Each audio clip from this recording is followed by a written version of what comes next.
At the stroke of midnight hour, when the world sleeps, India will awake to the life and freedom. That was Nehru. Professor, motivational speaker, commentator, translator, news panelist, political analyst, economic expert, mountaineer, NGO advisor, entrepreneur, social activist, social worker, and army officer's wife. Professor Rekha Rao has been awarded as the best motivational speaker by Human Rights Commission.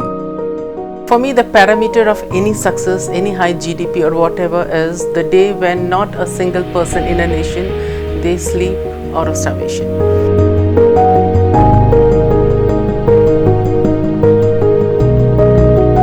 $5 trillion economy was once the talk of the government. How do you see that? These things, roti, kapda and makan, first we should go for that, then others think, right? With her great command over English, people get mesmerized. I know Hindi, English, Telugu, Bengali, Bhojpuri and Punjabi. And she has the honor to do live commentary on auspicious events like Independence Day, Republic Day, centenary celebrations of High Court building of Telangana, centenary celebrations of Institute of Engineers, GBS Miss India Beautiful Event 2017 and many other red letter days. The students who are in big schools and students who are in budget schools, and again the students who are in government schools, there is a lot of gap which has to be bridged. On the national and state television, she has oscillated the discussions with her meaningful and practical point of view. Being a social worker and activist, she is always ready to offer a helping hand to the society as and when required. Particularly during COVID-19, her services are commendable. So anything, if there is integrity, loyalty, sincerity and truth, things will be okay. Please join me in welcoming Professor Rekha Rao only on PMC English.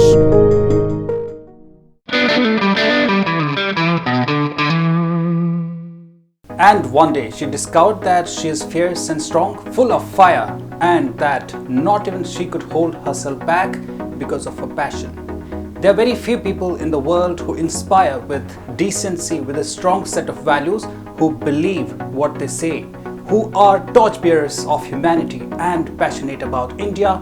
Even fewer are multi-talented, but today I have a guest who is not just a colossus, but actually an inspiration to the people in general and women in particular across the ages. Her work does define her.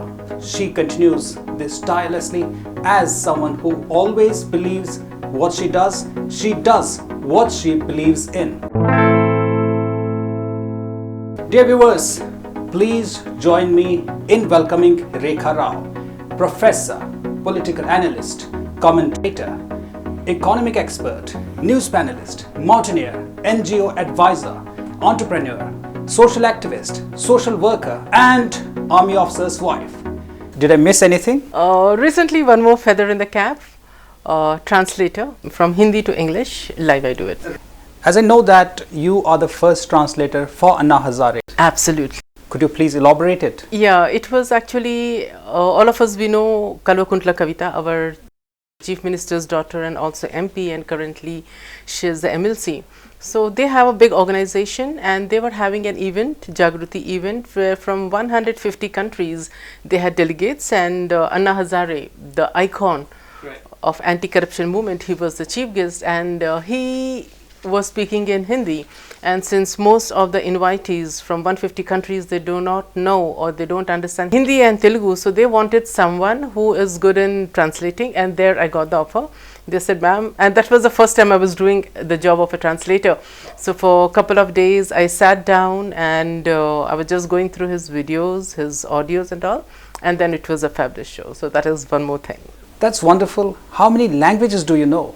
I know Hindi, English, Telugu, Bengali, Bhojpuri and Punjabi since I'm born and brought up in Jamshedpur. That's amazing, that's amazing. You are very much active in national news discussions. How did it start?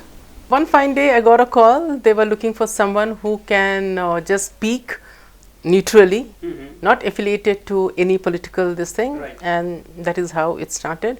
And now early in the morning, my day starts with newspapers. I take a pen and a paper, I underline it, highlight it, then I make my own notes. The way the college students study, the way a school student, that is how I start my day. And most of the time, whenever I'm free, newspapers, there's that. Great sense of news. I believe that it is the reason that you have been on and off on these discussions. And what recent channels have you been invited by? Recently, I got from Bharat Republic also, Hindi channels, prime time also, nationwide, Telugu and Hindi is going. And how about mountaineering? Is it your hobby or how did it start? I still remember when I was in grade 4, I was just reading a small magazine called Wisdom. And there was a small caricature of Miss Bachendri Pal, who is my guru, of course, later she became my guru. And there was an article that she climbed Mount Everest. And for a few seconds, I paused, a little 4th grader, and I thought, can I do something? And after that, it was off. Then suddenly, when I went to the college, there was an notice in the college notice board, like basic rock climbing is starting. So then I enrolled, and from there, the journey began. I got A grades in rock climbing, then I went for advanced rock climbing. Wow. And seeing my performance, they sent me to Himalayan Mountaineering Institute, Darjeeling. There also A grades. I did my basic and advanced mountaineering over there. Then they called me as an instructor also for ladies courses. It's a dream, never dreamt, but it came true. Amazing. As an NGO advisor, what's your role? How does it help NGOs and others too? In Hyderabad especially, there are many NGOs, non-governmental organizations, and most of them are led by, majority of the women are not so highly educated, but they have the dream, the desire to be a leader, to do something. So when they start an NGO, they want me as an advisor in the panel, and then we start how to start an NGO, what should be the aim, objective, goal, and how to launch. And it starts by advice, and then when we have an event, I make it a point to call chief guests for them who are little important in the society and who can help later. So that is how the journey began. 5 trillion economy was once the talk of the government. How do you see that? For me, the parameter of any success, any high GDP or whatever is the day when not a single person in a nation, they sleep out of starvation. Going to the space is fine, going everywhere is fine, investing crores in business or innovation or incubation you call, but when you find a small child who's going to bed starving, or a girl or a boy, they are dropping out of school because they don't have the economics or the economy or the money, that is depressing. For me, these things, roti, kapda and makan, first we should go for that, then others think, right? Right now what is happening in India is that we are investing lakhs and crores in parks, statues, tourism, and when next door a person, a little boy or a girl are sleeping out of hunger, poverty, they don't have the money for treatment, what is that? The big statues, what we are investing, is it required? No, not at all. Priority has to be there. That is where the nation is going little wrong. Right. You believe that instead of investing in statues and pomp and show, the government should focus on basic needs of the citizens. And one more disturbing factor is that right now most of the political parties, whether central or the state governments, I'm not pinpointing at a particular party, we are following something called Venezuela model, right, which once upon a time was a great nation. It was called an epitome of prosperity or peace. But again, one political leader came and he wanted to become a leader, and he started giving freebies, welfare schemes, and the entire nation collapsed, everyone knows. Right. Are we heading in that way? Everything we are giving free, just to grab the votes. Pensions are free, old age pension, then again for special people, challenged people, single mothers, everything is free. What are we doing?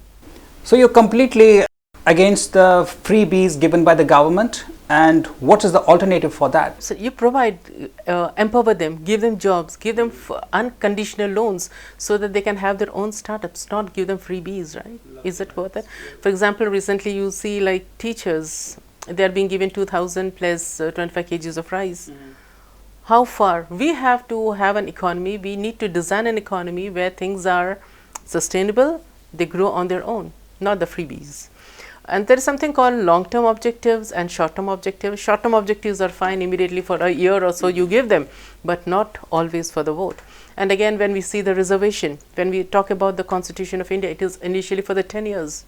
But now, It's still continuing. Absolutely. And again, the creamy layer of the BCs or SCs or STs, the reservation, creamy layer, they are still availing. We don't have a concrete performer where these people can be stopped. One generation is IAS, again they are getting the perks.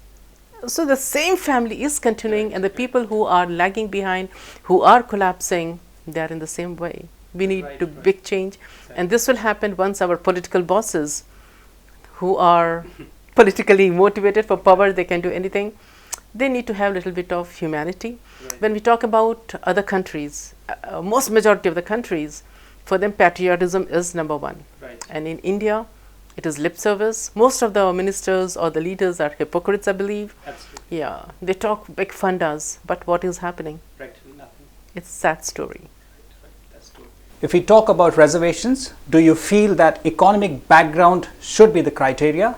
See, like there are reservations caste-based, caste-wise, community-wise, plus also economics. Initially, when we started for reservations for caste and tribes, that was absolutely fine because they were socially outcast. They were not even respected. If you go back to history, when XYZ community person was going, what we call untouchable, that was the social stigma. So to bring them to one level, that was required, reservations and all. And that we have to some extent, not 100%, to some extent we have achieved. But again, we have one category where economics or the financial condition is also taken into consideration. So both the ways we have the reservation. But again, I feel how long this will continue.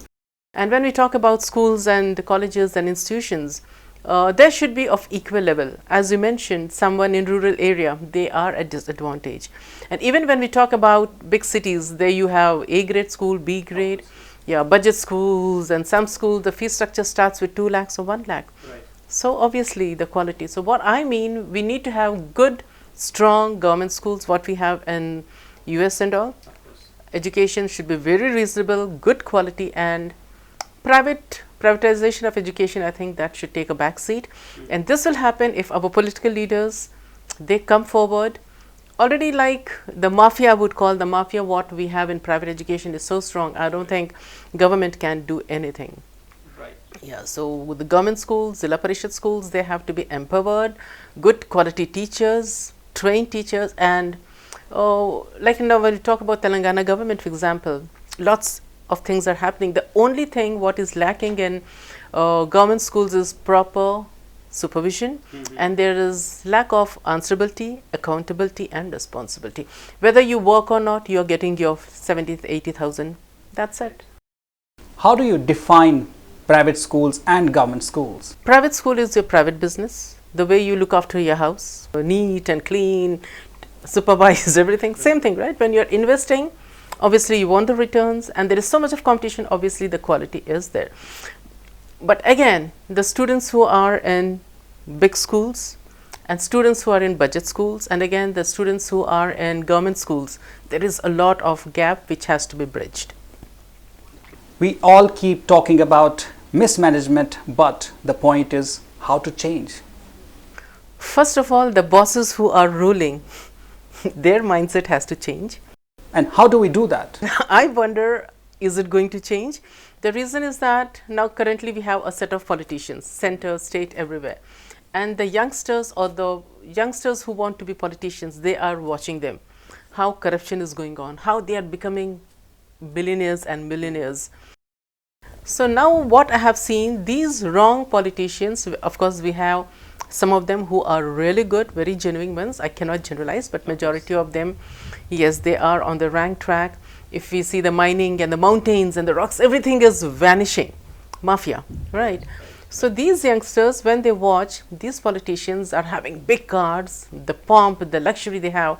So these youngsters now, instead of easy money, they want easy and early money both. Correct. And for easy and early money, politics is the only way. You don't need qualification, you need nothing, you need no ethics, you need no morals. Right. Just for 10 years you be a chela or just you follow a big boss, and then you slowly become a leader, and that is what. So our senior politicians, they have and they are setting wrong. If a person has to apply for a small post, he has to fulfill a certain level of eligibility. Why does it not apply in politics? When India became independent, we had great leaders, but they were not educated.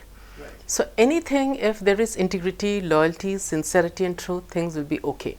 Like someone is very poor, genuine, and they don't have the money, or their parents were not able to give them education, it's not their fault. So when they become leaders, they did a great job. But now, same thing is continuing. Now, so many years, decades of independence, now we should have the qualification and all. For some elections, like in a family, the person who is contesting, they should have not more than 2 kids. That is there for MLC elections or something. It is there. So why not qualifications? Slowly, the education and everything.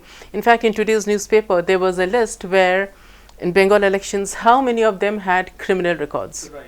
Yeah, so criminals, even criminals can enter this, right? And again, in normal jobs, even to be a peon, one has to be minimum 10th, with little bit of Angreji they have to know. Exactly. But here the big politicians, Anything. anything. Anything Muscle possible. power, money power, yeah, that is And the it doesn't tragedy. matter if- And again, we citizens, the voters, we treat them as if they're gods. That is a big thing. Right, that's the- 20 years back, it never happened. I still remember when I was doing my B.Ed, her father was an MLA. And I was born and brought up in Bihar. We never had those gunmen and jeeps and hangama. There would be a small cot, he would be sitting over there, and very few people. But when I compare MLA of that era and now, there is a big difference, right? So much we are investing on VIP security, VIP arrangements. For one minister, you have half the town moving along. Is it done? No. We are wasting funds. Very true. My money is going, tax money, your money is going. Absolutely. Yeah. How to bring a change in the political system? Who is responsible for it? How can we do that? Is it really possible? See, even now you see, like when we have the oath-taking ceremony of the ministers, Orissa CM, he is the one who spends least money. In other states, some crores of money is spent on that particular day. Right. So even now we have people, the great ideologists, great chief ministers, who believe in saving money. They go in normal flights, they don't have their own helicopters, right? And there is other clan of CMs or the ministers who have their chartered jets. So Right. we need to wait and watch. We need to have a legislation. Legislation is the only solution. Now I will talk, I will tweet, it comes in the newspaper articles, we have statistics, but we need to have legislation. When the legislation happens, definitely we need to have the amount of money which is being pumped for this VIP treatment or something, that has to. Well, you said the legislation is the solution, but who makes the legislations? The politicians get good benefits. Why would they change it? Right now when we talk about central government compared to few years back, now things have come down. The pomp and show has come down, some rules have come, they need to be much more stricter. Public money, when we are spending, they are to be answerable, right? You being the wife of an army officer, how did you manage so many activities? My life was just before I started these things. Once my son, he went for engineering college. Before that, I was an excellent educator, and all the seminars I would be doing, and wherever I was the principal, I was touching the sky, student wise or something like that. So once my son, he went to the hostel for his engineering, then I got my time, and then I started these activities. I strongly believe that however educated either a father or mother, one has to be at home to some extent and look after the family. If we don't look after the family, if a wife or a husband or father or mother, if they don't look after the child, we are giving a wrong citizen to the society. Correct. And imagine if a wrong citizen, number of wrong citizens, they keep on increasing, what about the nation? And generally people believe that one has to work, go for a job. I don't agree with that. If financial crisis is there in the family, definitely husband and wife, they should work. But if it is manageable, one of them, depending on the salary they are drawing, make little sacrifices, look after the children, family, give that comfort, so that they have a good, they give a good citizen to the society. And generally, most of the time, there are debates in the TV where they feel, why should only the women sacrifice, right? True, Give true, up a job. Right. And their common sense, I interpret in an economics way. For example, in the marriage, husband is always senior, 2 to 3 years, 4 years, 5 years, That's very common. number one. Number two, hence their salary is more. When I take my case, I'm a I'm working in a private school or college or something. My husband is a Gazetted officer. If the situation demands who should leave the job, common sense tells, economic tells, I should be the one. Yeah, not a permanent, not a person who has got a permanent job, Gazetted officer. So that is also the discussion what happens among the ladies. I don't believe in that. And there is also a wrong concept of feminism. Feminism is not about making women stronger. They are already strong. The society needs to identify them. And one more thing, just because a woman is educated, it's not compulsory that she has to work.